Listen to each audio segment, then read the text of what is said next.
348 essential drugs. And they're essential drugs. But overall, there will be about, let's say, 2,000 drugs which are needed by doctors and by patients. There are drugs for which are more than 100 brand drugs for one generic drug. The reason is that is so confounding and confusing. And when she was presenting, she said that in Sweden there is government is trying to have control over prescriptions, doctor prescription. First of all, I was very much hesitated to hear about that. But then I realized when she went on further. In Sweden, government hasn't got a right to control the prescription. Why? Because she mentioned that drugs are supplied free to the citizens. So if anybody is bearing the cost, certainly that somebody has got a reason and a rationale to control that thing.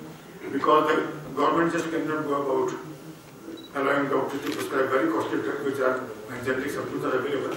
So I take in that sense. Okay. So this topic is over. Then we will go in the order in the list. Next is by myself. I will take about 15 minutes. I would like to put in proper perspective the topic for this session. The topic for this session is e-prescription of drugs. And one is likely to go haywire. First of all, this is by CCC, this session, Consumer Organization. E-prescription of drugs is obviously a medical or political topic. How do they come together? So that will be my starting point to give a proper perspective to this session. E-prescription of drugs can be viewed from two angles. The angle of the consumer, that's the patient, and the angle of the service provider, that's the doctor. This session, organized by this consumer organization, has to be focused towards the perspective of the consumer. E-prescription as viewed by the consumer. There should not be any doubt about that. Now, what is the difference between these two perspectives? E-prescription as viewed by the consumer and e-prescription as viewed by the service provider, that's the doctor, medical profession. There is a lot of difference. As viewed by the consumer, the patient, the public, they view e-prescription from the consumer requirements. What are the consumer requirements? Consumer safety. They are the usual consumer rights. Right to information, right to choice, right to safety, right to redressal. Now, right to information, yes, the consumer, the patient has got a right to know what is this. In the hands of the consumer, prescription means a written prescription like that. So it is the right of the consumer to know what is written there. So the first prerequisite is it should be legible. If it is not legible, it is against consumer rights. Half of the problem will be solved in the view of the consumer. Half of the problem will be solved if it is legible. Because the moment it is legible, then the patient, the consumer, with the availability of the books and the journals and the internet, etc., they can easily go and find out all the information about the drug if it is legible. Legible and generic name, with generic name. Because as I said, if there are hundreds of names brand names are there, the doctor writes some brand name, the patient doesn't know what this drug is. So once there is a legible and generic name, half the problem is solved, because then any aware patient, keen patient, curious patient, he can always check up himself or consult others whether this drug is proper for me, what are side effects, harmful effects, all those things.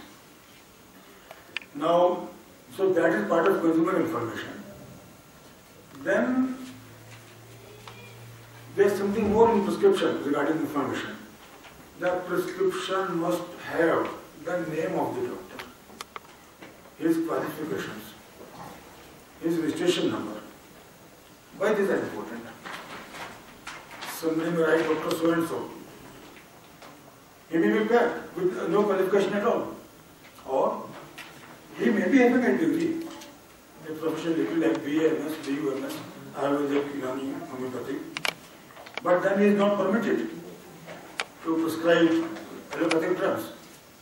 He must write his registration number. He is registered with which medical council? Ayurvedic medical council, Unani medical council, or state medical council.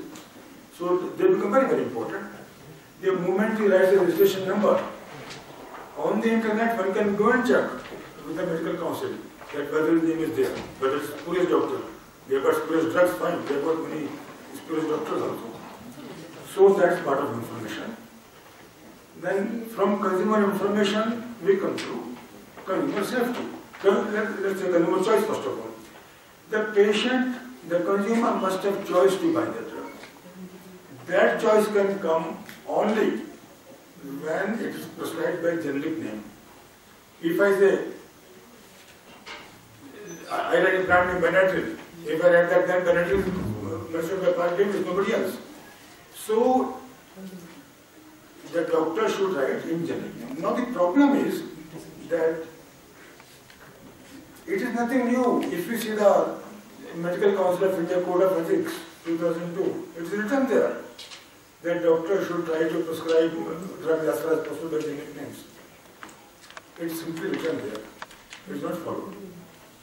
It is not followed to the extent that if somebody complains against a doctor to the medical council, that is violating so and so regulation, medical council is not bothered about it. That is where the consumer organization come in. Now I was very glad to know when Dr. Madhav, Mr. Madhav said that they have filed a complaint in National Consumer Commission about the recovery of taxes, etc. So these are the things which are very important, not some petty neatness here and there. They are very important. But meetings are also important. I would be very happy if some organization, these are all organizations here, if is a consumer offense. So it will come under misinformation, giving a wrong quality of services, presuming or holding out as a provider of services or goods, then it is not so. So someone who is an Ayurvedic practitioner prescribing allopathic drugs, a case can be made to file a complaint because he is giving misinformation. So it is not that only when somebody consumes a product, only then he can file a consumer complaint. So I was saying that consumer organizations, they would be fully legally empowered to file a complaint in the forum of State National Commission that it is a violation of consumer rights not to inform the consumer properly by way of either not giving a proper prescription, legitimate prescription, or giving a prescription which contains brand names, which is not only violation of consumer rights, it is also violation of the Code of Medical Ethics and the done by the Medical Council of India. So we need to be aware. The consumer, only degrees cannot do anything, BSc degree or something. They are important. But we must be aware that our hands are not restricted. The ambit of the Consumer Act is very wide. Part of consumer information, consumer choice, that consumer choice is affected, is violated the moment we say that we write brand names. Then consumer protection and consumer and legality. If the prescription is not correct, scientifically not correct, or legally not correct. Legally it may not be correct in two ways. Number one, it may not be a drug which has been approved by the Drug Control General of India. So if a doctor prescribes a drug which is not approved by the Drug Control General of India, it is against consumer rights. I got a case against one of the doctors in course already on this point. And if the doctor is not competent to prescribe the drug by being from a different discipline of therapy, so all these points are part of the consumer correctness of prescription. Now let me come to the perspective of the service provider, which is very, very different. In the hands of a doctor, e-prescription means something very different. If you read the literature, e-prescription means prescribing in a manner where doctor depends heavily upon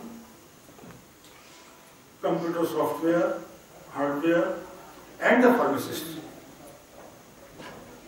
Some of you would know, in USA, when the patient goes to the doctor examines the patient, and patient comes out.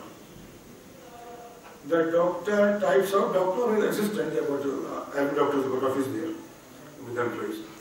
So the doctor's office, it sends a prescription, it does not give a prescription to the patient.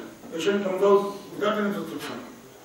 The doctor's office types out, sends by internet, email the prescription to the pharmacist. The pharmacist, and he asks the patient with a nearby pharmacist, his residence, etc. Then from the doctor's office, the patient goes to the pharmacist, or maybe in the evening. He goes there, the packet is ready. Here is your medicines. That system can never, there are two questions. Whether such a system can be applicable in India, secondly, whether it should be applicable in India. Both of these have got some points to ponder. Whether it can be applicable, it has already been answered in a manner earlier. Such a system can be applicable only when there is a 100% surety of electricity being available everywhere, internet being available everywhere, printers being available, computers being available, personnel to operate the computer. All that is just not possible for the next 20 years. Second thing is whether it should be desirable. I have already said it's not possible for the next 30 years, or at least 20 years. Whether it should be desirable. There also there are serious doubts.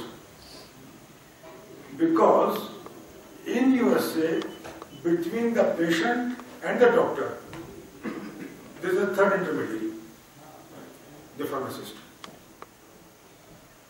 They have got a degree called D-Pharma there. Pharma D, they call it Pharma D. See there, a doctor is called MD there, medical doctor. So now since 1960s, there is another category which has come up, that is Pharma D. And his job is, so he is an intermediary between the patient and the doctor. The doctor writes a prescription, sent by internet, etc., goes to the pharmacist, and that pharmacist prepares. So there is an interaction between the pharmacist and the doctor also. Pharmacist points out to the doctor if some mistakes are there in the prescription. Because doctors can make mistakes, and doctors don't mind it there in USA, and they listen to it and they change the prescription. In USA, a pharmacist has got a right to withhold the prescribed drug. If he thinks that there is something wrong, he will not dispense the drug. He will get back to a doctor and he will tell him that there is some mistake, and the doctor will take it next. And can you imagine, in India, somebody goes to a chemist shop to buy a drug, and the patient chemist says, I will not give it. Who is bothered in India? The chemist, the B-Pharma degree or D-Pharma between a doctor and a patient should be desirable. It should not desirable from any point of view, because of several, I will not go to several reasons, we can come in question answer. So that is the concept that of electronic prescription between at the level of service provider. Now let me give you the world experience about e-prescription. The world experience is, and when I say e-prescription, that means the real complete set of e-prescription, which includes the doctor, the pharmacist, what they call it, hub, electronic hub. So all that thing, experience based on that, the experience of the West is, number one, that it is a very costly system. It has got many problems, including not only of cost, but also of software and hardware. In software, the different places have got different software which do not integrate well. And only about 1/3 of hospitals in the West, they have tried it. And where they have tried, it is not fully tried only in two or three departments of the hospital. On the other hand, I said in USA, I was talking of a OPD situation. A patient goes to a doctor, examining and selects the prescription. So in most of the Western countries, including England, it is mainly at the hospital level.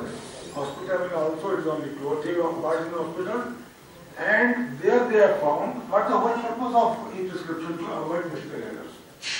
The experience has been that even after this system has been tried there and put in practice, there was a reduction of only about 30% medical errors, 60% to the 322. Why this e-prescription has been put here in this session? The reason in the mind of the consumer or consumer patient is legislative. And I can tell you very clearly, it does not have to come through a computer or electronic system to make a legible prescription. If I had in capital letters, that's good enough. See? So it is more a question of attitude of the mind of the people. The doctor, the attitude is very different. They want to be secretive. Being a doctor, they want to be secretive. And let's go further also. They have used so many terms which are not understood by the public. So they want to be secretive. They do not want to open up. It is part of non-transparency. The more transparent we are, the more honest we are going to be. It's very simple. More honest, more responsible, and more attackable we can be judged. So, I will cut it short now here, maybe I will return to others. So, I will summarize by saying, number one, that e-prescription has to be viewed very differently in two different perspectives. E-prescription in the hands of the consumer, basically they want a prescription on a piece of paper which they can read and understand. And that can be served really without any E part of it. If in the mind attitude is there, they can use capital letters and they can write with generic names. Nothing more is needed for patient safety. Secondly, on the other hand, the e-prescription, what the world understands, the scientific world understands, that's very different. It is not applicable in India for the next 20-30 years. And whether it should be applicable, that is doubtful. What we should have a database should be available. Database of what? Database of all the drugs available, generic drugs as well as the brand drugs, their prices, when the drugs are there, their side effects will be pretended should be there, and whether that drug has been approved by future to be discussed after 30 years from now. But yes, we need a database giving the various drugs, their names, generic and brand, their contraindications, harmful effects, and their prices, and approval by the drug controller. Once that is done, anyone who is interested, Googling is going one of Googling. Anybody can, once the generic drug is there, database is there, and he can access it, and that will work towards patient safety. Now I think. Okay,